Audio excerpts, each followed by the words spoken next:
Hey guys, how's it going? We got another casual, just for fun, Yu-Gi-Oh deck profile.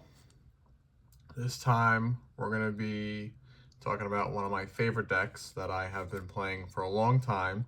Is it competitive anymore? Not really, but I still really like it. So let's take a look at Dark World. We're going to start off with Grapha. This is the boss monster. Dark World's whole shtick is getting discarded by cards, and those effects can't be costs. So it is particular about how it's getting discarded.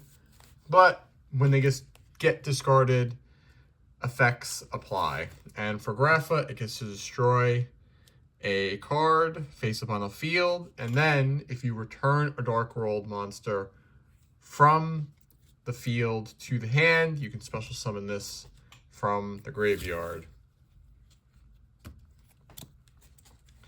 Next up is one of the newer monsters, Genta. It was really cool. They released a starter deck for this. I want to say not too long ago, but it was probably longer than I remember. Genta is cool because you can activate his effect from the hand, discard him, and get Gate of the Dark World, which is a very important field spell for this deck. Then, because he's in the grave, you can most likely activate Gates of the Dark World immediately, banish him. Then he comes back to the field when he's banished, which is very nice. It helps set up bringing back Grapha, it helps set up XE summons. Then we're going to talk about Snow. Snow is another very important card because this is your searcher. When it gets discarded, search for any Dark World card from deck to hand, which is amazing. Now, these all have secondary effects that I'm not necessarily going to talk about, but I'll go over them later when we talk about another certain card. But because they're rarely used, we're not going to go too much into them. Then we got Brow. Brow is a standard discard, gets you draw, and that's pretty much its whole shtick. Then we got another one of the newer cards, Rainbow. I know that's probably not how you say it actually, but that's what they're implying that it's pronounced as. This helps you search for Grapha. You can also special summon this from the grave by returning a card, a Dark World monster from the field to the hand. It also helps having another level 7, I believe. 1, 2, 3, 4, 5, 6, 7, 8. No, 8. Another level 8 monster to help with XE summons. Now we got Cerulli. So this is the tricky guy because he is the one, when you discard him, he pops up on your opponent's side of the field and then applies an effect that makes you discard cards as if your opponent was making you do it, which is the very specific contingency to get the secondary effects off of these cards, which is, again, kind of why I didn't really go over them, because it's so very specific to if you can pull off Cerulli. But when you do, it's pretty much worth it. And we got some one-offs. We got Beige, usually the guy who's summoning Grapha. And then we got Gold, and we got Silva. These two have really good secondary effects if you can discard them by Cerulli. But otherwise, they're just more bodies on the field, because when all of them get discarded, they get special summoned immediately. And then we got some other one-offs. Tour Guide just works well with Rao for getting some good XEs out. Fiend also.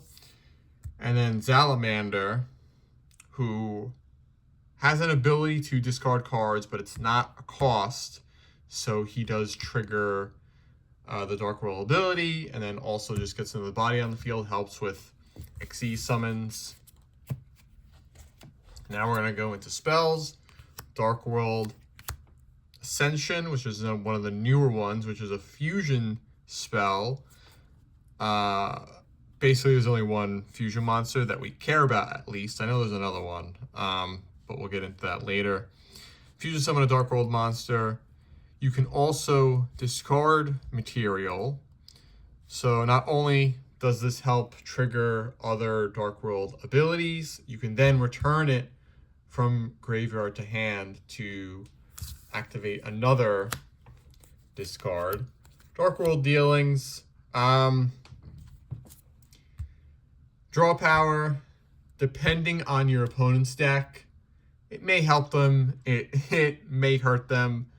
So this could potentially be a side deck card.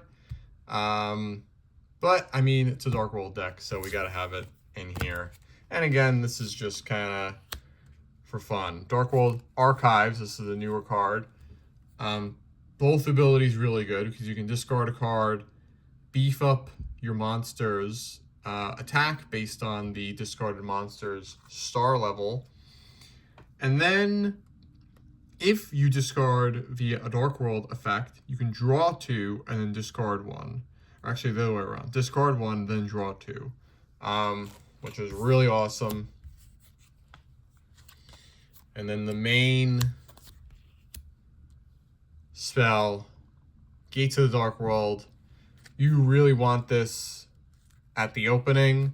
All Fiend monsters gain 300 attack and defense, which is nice. And then once per turn, banish a Fiend from your graveyard, discard a Fiend, and then draw a card. Really helps you cycle through your deck and consistently get off your Dark World effects. Card destruction. Look, this is a classic card. People are probably not playing this card. Kind of like my shtick.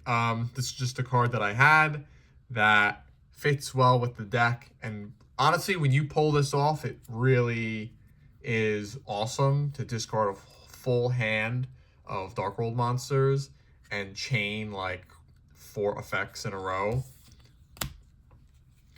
And we got staples, Dark Ruler No More, negate effects of all face-up monsters your opponent controls, because the Dark World monsters don't really have any sort of negates for monster effects. And then we got some hand trap counters, Called by the Grave, and then Triple Tactics talents. This one's new, so I do have to kind of play test with this more.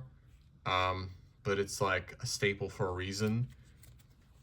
And that is, this does touch upon the biggest issue with this deck, is that it's very weak to hand traps. You could pretty much stop this very immediately. So, which is why I might not be taking it back to locals anytime soon. But we'll see. And we got some traps. Solemn Judgment, I mean, self-explanatory. Dark World Punishment, this is a newer card, which is awesome. When a monster would be normal or special summon, you can negate the summon, destroy the monster, and then discard a Fiend. And then while this is in the graveyard, if a Dark World monster would be destroyed by battle or opponent's effect, you can banish this card instead. So that's just awesome, especially for it to be a counter trap. And then we kind of got some more anti-hand trap cards. Yes, honestly, I'm shocked this is not a bigger staple. I get that it's slow because it's a trap, so you gotta wait a turn or two to really pull it off. But when you do, it's awesome.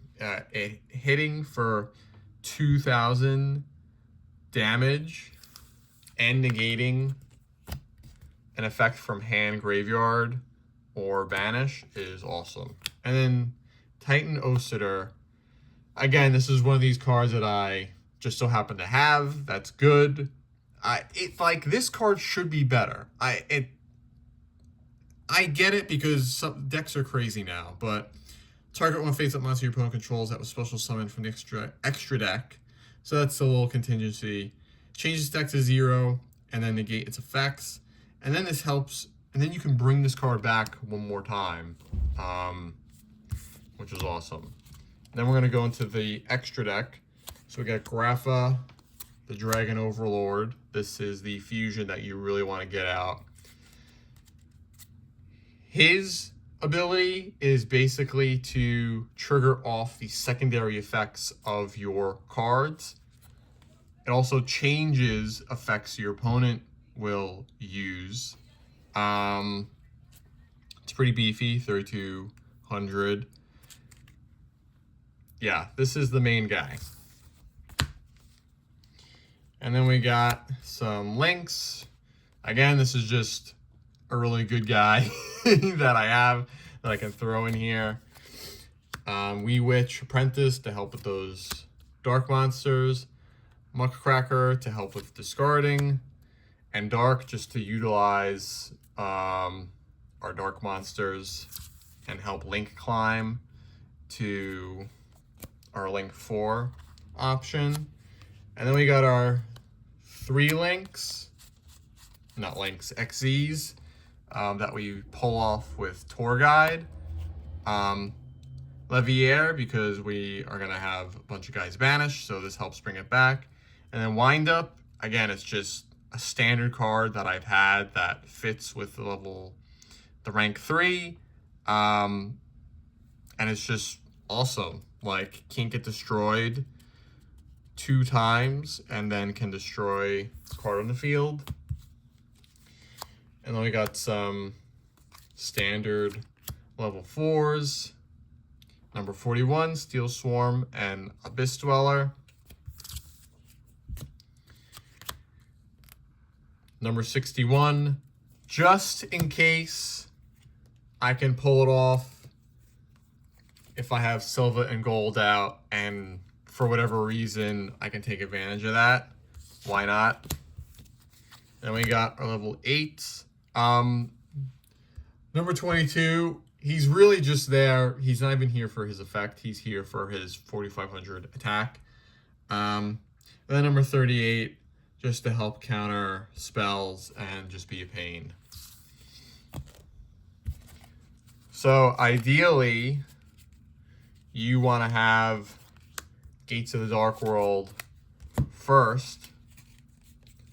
More ideally is that you trigger off Genta to get this so that he's in the graveyard, trigger his effect. Hopefully you can discard Snow. Then you can have, not Rainbow, Grapha. And then trigger off Dark World Ascension. That's like the main play. It's tricky because you want to have this guy out, but then you want to actually have cards in your hand that you can discard to even use his effect effectively. But it's still one of my favorite decks. It's a lot of fun. Again, is it competitive? Not really, but it holds up a little bit. So there you go, Dark Worlds.